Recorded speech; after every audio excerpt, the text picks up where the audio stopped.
Nadie es más importante en un hogar que los hijos.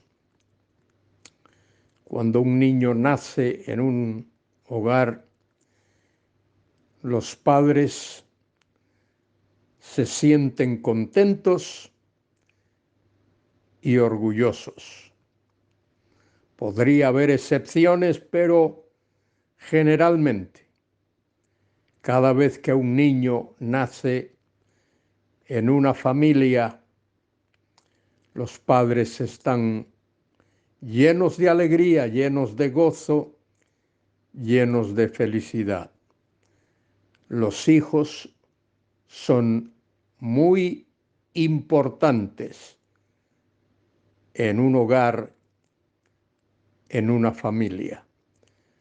Muchas veces en el ministerio pastoral he tenido que llorar con padres que han visto a sus hijos descarriarse y han llorado delante de Dios, derramando lágrimas de tristeza y oraciones de rodilla, pidiendo a Dios que haga que su hijo regrese.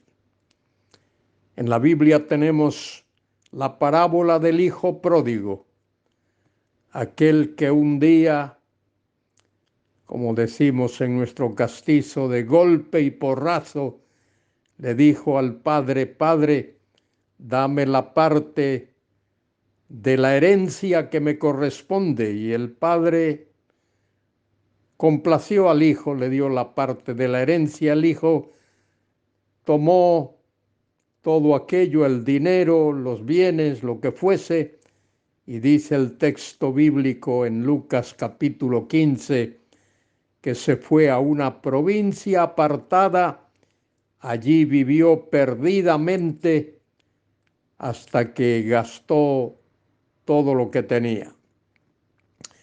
Y en esa situación incluso se fue a una granja de cerdos, hasta que allí recapacitó y dijo: ¿qué hago aquí? Regresaré a mi padre y le diré: Padre, he pecado contra el cielo y contra ti. No soy digno de ser llamado tu hijo. Hame como a uno de tus jornaleros. Pero el padre ni siquiera prestó atención a esas palabras.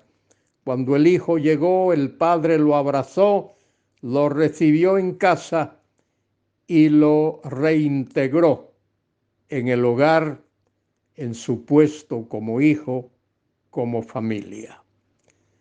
Qué fantástica historia y qué gran bendición.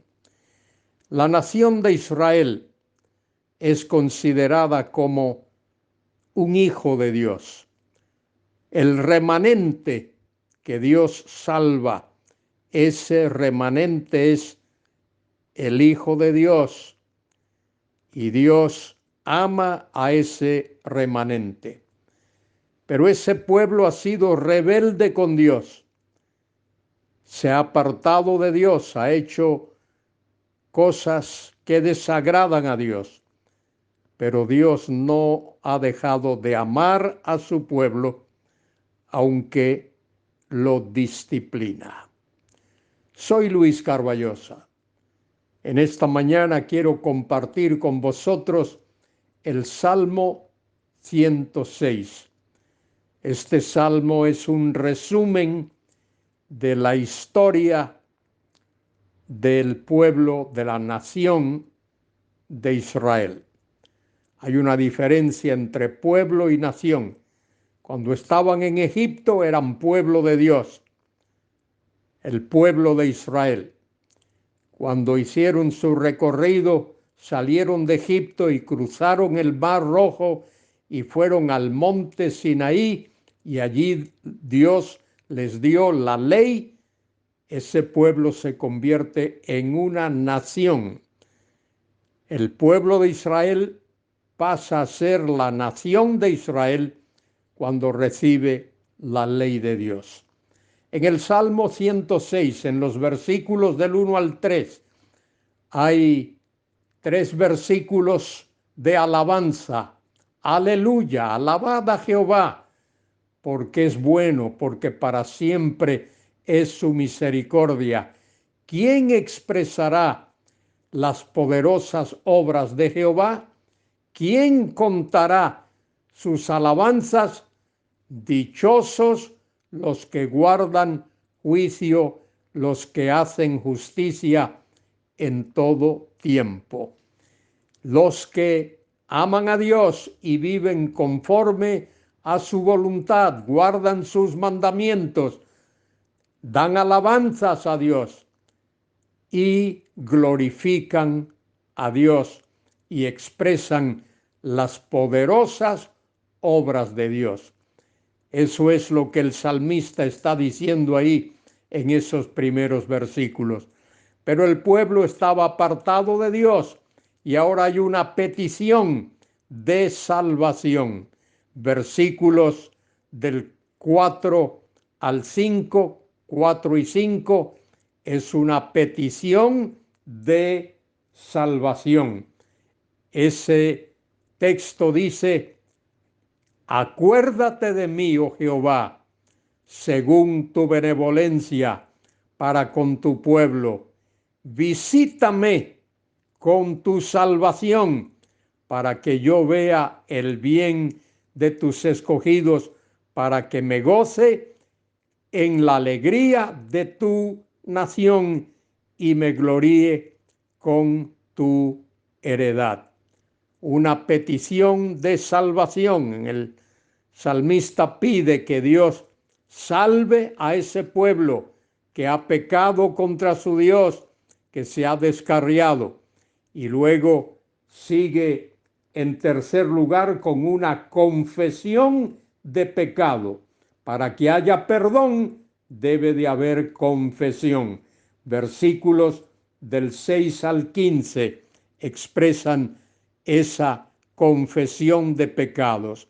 Pecamos nosotros como nuestros padres, hicimos iniquidad, hicimos impiedad. Nuestros padres en Egipto no entendían tus maravillas, no se acordaron de la muchedumbre de tus misericordias, sino que se rebelaron junto al mar Rojo. Allí se rebelaron contra Moisés, incluso iban a matar a Moisés, pero él los salvó por amor. Dios salva a su pueblo por amor de su nombre. Dios ama su nombre, Dios respeta y ama su propia reputación. Para hacer notorio su poder, reprendió el mar Rojo y los secó y les hizo ir por el abismo como por un desierto. Dios los hizo pasar como por tierra seca. Y luego el salmo continúa en los versículos 16 al 18, hablando de esa liberación que Dios le da. Tuvieron envidia de Moisés en el campamento contra Aarón, el santo de Jehová, y a pesar de eso, Dios intervino en misericordia. Vieron a Moisés y tuvieron envidia de él, y vieron a Aarón y también tuvieron envidia de Aarón. Es más, hubo allí un rebelde entre el pueblo que quiso levantar a los israelitas contra Moisés.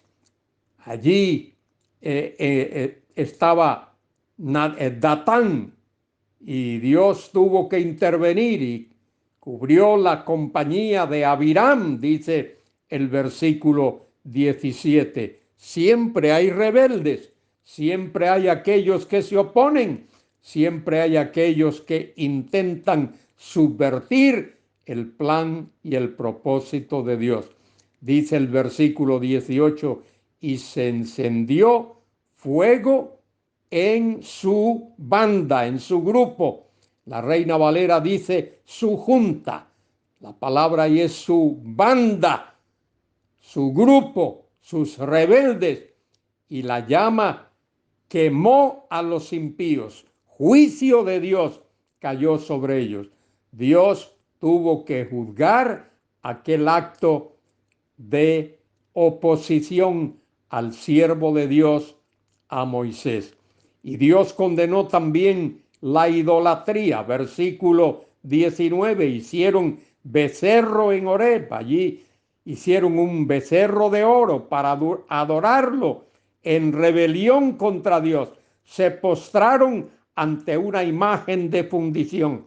Y Dios tuvo que intervenir y Dios tuvo que disciplinar a aquel pueblo. Así cambiaron su gloria por la imagen de un buey que come hierba. ¡Qué terrible!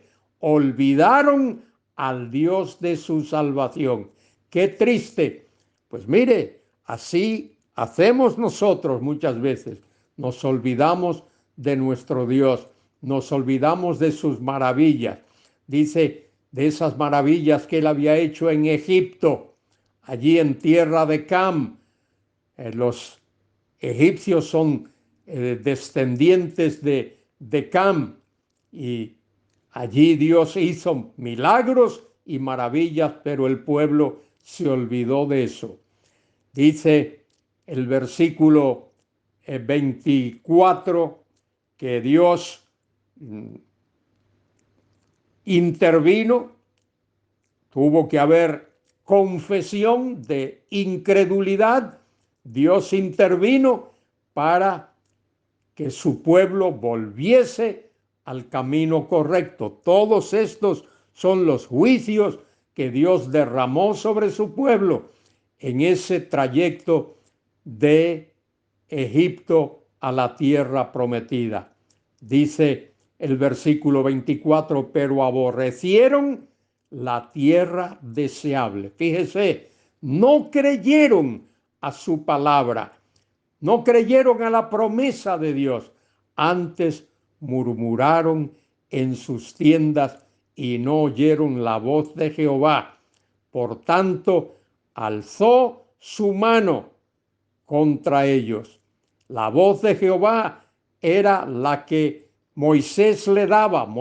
Dios hablaba a Moisés y Moisés hablaba al pueblo, pero el pueblo no quiso prestar atención y Dios no quiso abandonar a ese pueblo por su misericordia y por su gracia. Los versículos 28 en adelante hablan de la apostasía del pueblo. Versículo 28, se unieron a sí mismos a Baalpeor y allí se contaminaron, comieron los sacrificios de los muertos, provocaron la ira de Dios con sus obras y se desarrolló una mortandad entre ellos. Dios trajo mortandad en medio de aquel pueblo a causa de su rebeldía, de su rebelión, de su incredulidad. Entonces se levantó Finés, que era el sacerdote, e hizo juicio, y se detuvo la plaga, y fue contada por justicia. Aquel acto fue un acto de justicia de Dios, de generación en generación para siempre. Cuando hay rebeldía, cuando hay pecado, Dios interviene. Y eso es lo que tenemos en el resto de este salmo.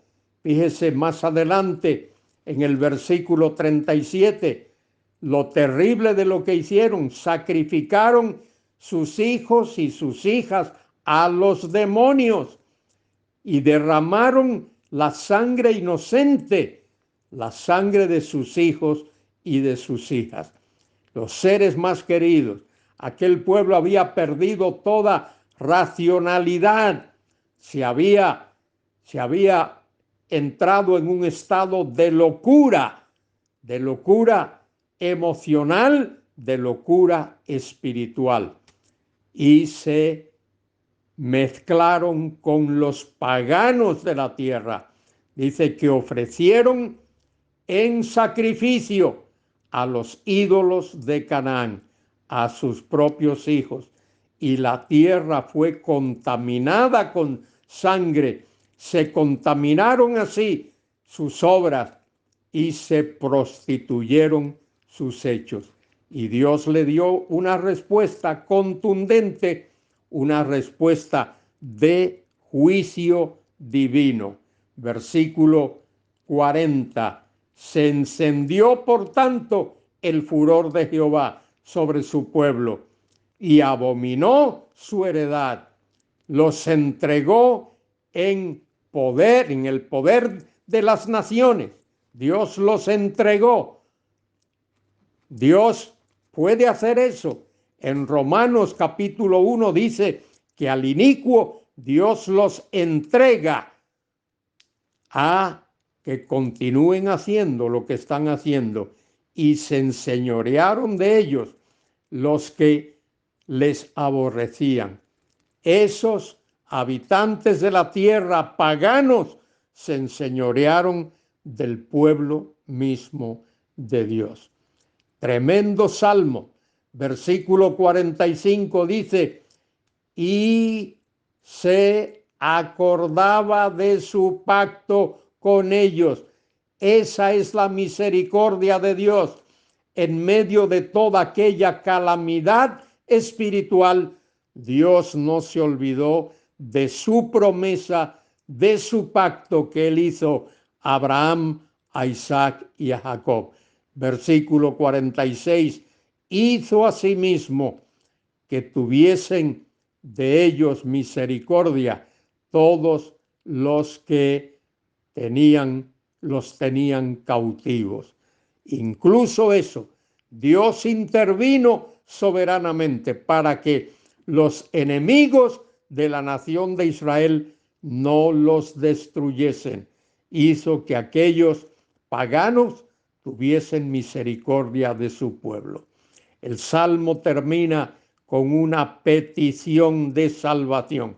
Versículo 47. Sálvanos, Jehová, Dios nuestro, y recógenos de entre las naciones, para que alabemos tu santo nombre, para que nos gloriemos en tus alabanzas.